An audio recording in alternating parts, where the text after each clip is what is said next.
Kami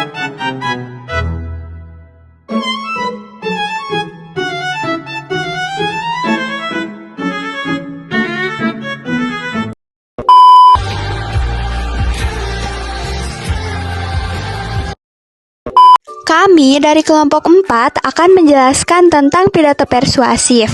Sebelum itu, kami akan menjelaskan tentang konjungsi dan teks eksposisi. Konjungsi adalah kata penghubung yang berfungsi untuk menghubungkan kata, frasa, klausa, atau kalimat. Konjungsi juga disebut kata sambung.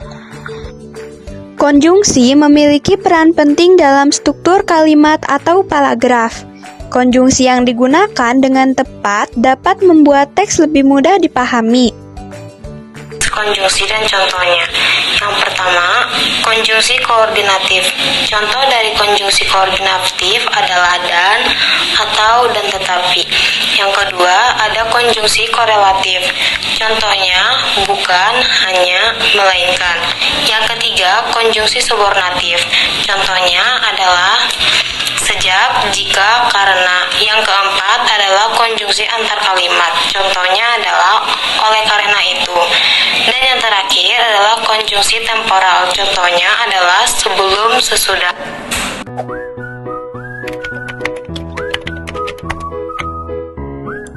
Teks eksposisi merupakan teks non-fiksi yang memuat dan menjelaskan suatu informasi atau pengetahuan berdasarkan fakta sebenarnya. Informasi atau pengetahuan dalam teks eksposisi disampaikan secara singkat, jelas, padat, dan akurat. Pengertian pidato persuasif. Pidato persuasif adalah jenis pidato yang bertujuan untuk meyakinkan, mempengaruhi, atau membujuk pendengar agar mengikuti ide, pandangan, atau melakukan tindakan tertentu sesuai dengan tujuan pembicara. Pidato persuasif termasuk dalam jenis pidato yang bersifat subjektif, karena isinya merupakan pandangan pribadi penulis. Tujuan 1. Mengajak pendengar untuk melakukan suatu tindakan. 2. Mengubah pola pikir atau sikap pendengar. 3. Membangkitkan kesadaran tentang suatu isu atau permasalahan. 4. Memberi motivasi atau inspirasi kepada pendengar. Manfaat pertama, meningkatkan kemampuan berbicara di depan umum. Kedua, membantu membangun kepercayaan dan pengaruh terhadap audiens. Ketiga, menjadi sarana menyampaikan gagasan dan opini dengan cara efektif. Keempat, meningkatkan kepedulian terhadap isu sosial atau lingkungan. Ciri-ciri 1. Bahasa persuasif, menggunakan kata-kata yang mampu mempengaruhi emosi dan logika pendengar. 2. Isi berbobot, menyampaikan fakta, data, atau argumen yang kuat. 3. Komunikatif, memiliki gaya penyampaian yang menarik dan mudah dipahami. 4. Memiliki tujuan spesifik, fokus pada satu tujuan yang ingin dicapai.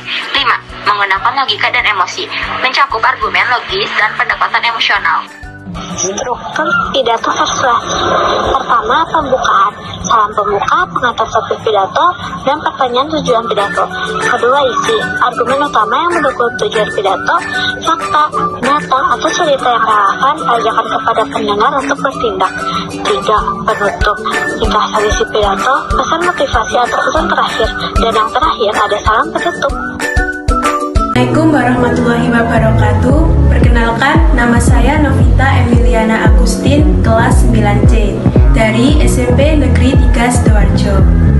Pada kesempatan hari ini, marilah kita senantiasa memanjatkan puja dan puji syukur kehadiran Allah SWT atas segala nikmat dan rahmat berupa kesehatan, sehingga pada kesempatan ini kita bisa hadir di forum penerangan bahaya narkoba. Hadirin yang saya hormati, mengkonsumsi narkoba adalah satu di antara perbuatan yang menyebabkan timbulnya kejahatan, perbuatan syaitan, dan sekaligus perbuatan keji yang harus dijauhi agar kita selamat di dunia dan akhirat. Jangan sekali-sekali mencoba untuk menggunakan narkoba, karena jika kita menggunakannya atau mencobanya,